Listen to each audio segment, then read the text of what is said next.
Merhaba arkadaşlar, yeni bir videodan herkese selamlar, sevgiler. Şimdi arkadaşlar hemen videomuza başlıyoruz. Ne yapıyoruz? Biberlerimiz eridi artık. Acı kırmızı biberlerimiz, bunlar olgunlaştı.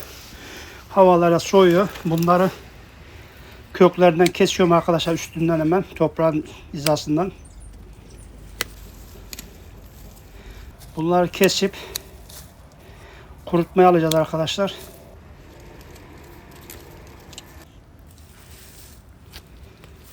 Güzelce kestik, hepsini topladım. Şöyle masanın şuraya götüreyim. Burada saplarını bağlayacağım yerlerine, yapraklarını temizliyorum, üstte diziyorum. Evet, 3 tane ayrı ayrı ayarladım, bağlıyorum bunları. Evet. İpinden alıyoruz, götürüyoruz seramıza bağlamaya bunlar arkadaşlar. Bunları serada hava alan bir yere bağlıyoruz. Bunlar kuruyacak, yapraklar dökülecek. İhtiyaç nasıl olursa alıp tüketeceğiz buradan. Acı biber bunlar. Yapraklar dökülür bundan kurudukça arkadaşlar. Sadece biberler kalır. Şimdi seramızı sökeceğiz arkadaşlar. Seramızda patlıcan ağırlıklı domates patlıcan var. Verimler hala devam ediyor. Görüldüğü gibi güzel patlıcanlarımız var. Havalar soğumadı bu yıl. Dışarıda da, seranın dışında da patlıcanlar var, hala devam ediyor. Şimdi topluyoruz olanları, üzerindeki meyveleri. Kesiyoruz dibinden güzelce.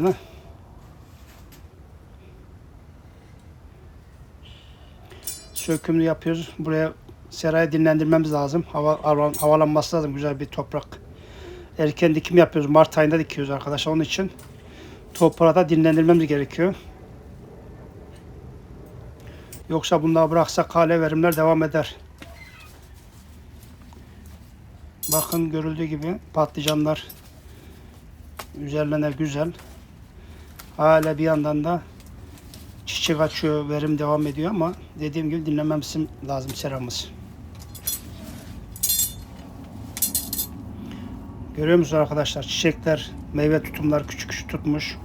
Hala bir yandan çiçekler açıyor, bol bol verir yani bu hala dursaydı.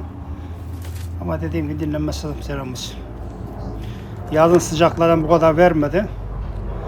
Havalar serinleyince daha güzel verim olmaya başladı. Bayağı da verim aldık yani.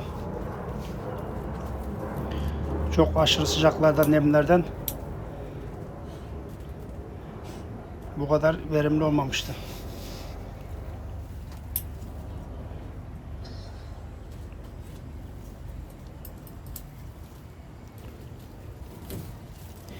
İplerinden ayırıyoruz arkadaşlar bunları güzelce.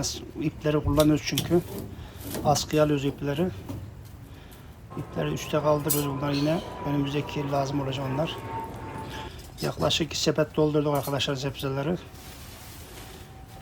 Şimdi budadığımız dalları alıyoruz dışarı bahçenin kenarına. Bunları kaldırıyoruz.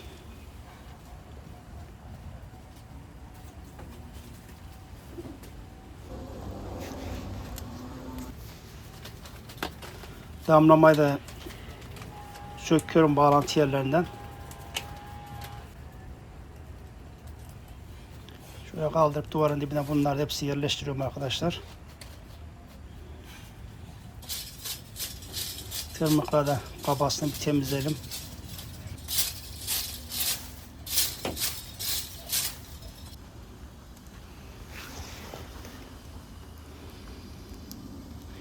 Burada da kavunumuz vardı. Burada seradan dışına vermiştim. Seradan ekmiştik bunda. Kurudu yaprakları, bir tane kaldı. Birini almıştım geçiyor, 2 taneydi. Bayağı güzeldi. Bu da biraz da olgunlaşması lazım. Bekletiyorum bunu da. Kendinden biraz olgunlaşsın.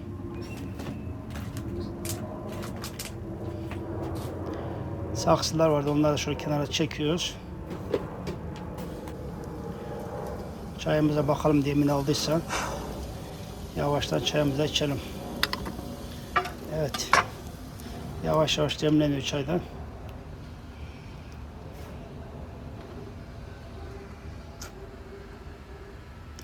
Biberler de buruşmuş. Yaklaşık 3 gün oldu bunları takalı buraya. Kurumaya başlıyor yavaş yavaş.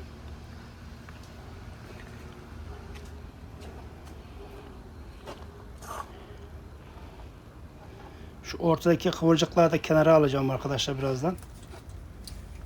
Çayımı bir içeyim. Çaydanlık da sıcak bayağı. Sapı ısınmış iyice.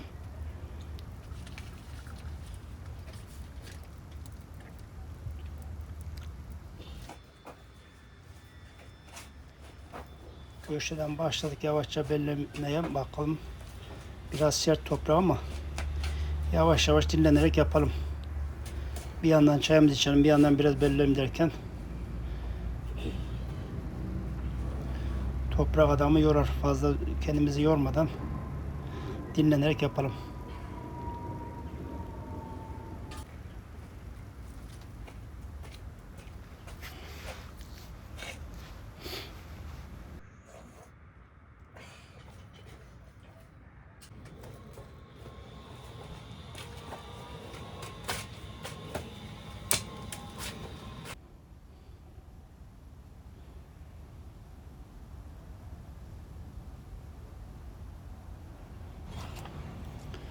Şimdi bu kıvırcıklar ortada kaldığı için bunları söküyorum, yanlara taşıyacağım bunları. Sıkı zaten, bunlar büyümüyor böyle bir yerde olduğu için. Buraya tohumda ekmiştik. Bayağı buradan sağa sola taşıdık. Şaşırtmacı yaptık buradan. Dışarılara diktim buradan. Az kaldı. Son kalanları da artık alayım. Şöyle kenara dizeyim. Evet, buraya ekmiştim. Bu aralardan söktüklerim yerlerine. Büyüyenleri alıyoruz çünkü. Bunların yerine boş alanlara bunları dikimlerini yapıyoruz. Uzun yapraklarını koparıyorum. Yeniden güzel taze yaprakları çıksın.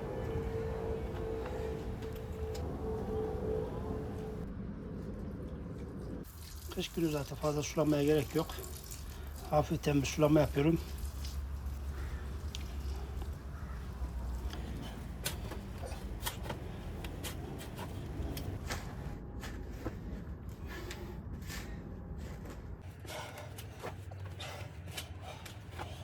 Ve bellemeye devam ediyoruz. Bunu ileriki zamanlarda yine çapa makinesiyle bir de aktarım yapacağım arkadaşlar. Şimdi böyle birazdan belle yüzeyden bir yaptım ki toprak hem bir hava alsın biraz. Çapa makinesi daha derinden bunu sonra aktaracağım. Biberler de yavaşça kuruma yapıyor. Evet arkadaşlar, belleme işini bitirdik. Bugünkü videomuz bu kadardı. Videodan beğenip abone olursanız sevinirim. Bir dahaki videoda görüşmek üzere. Hoşça kalın.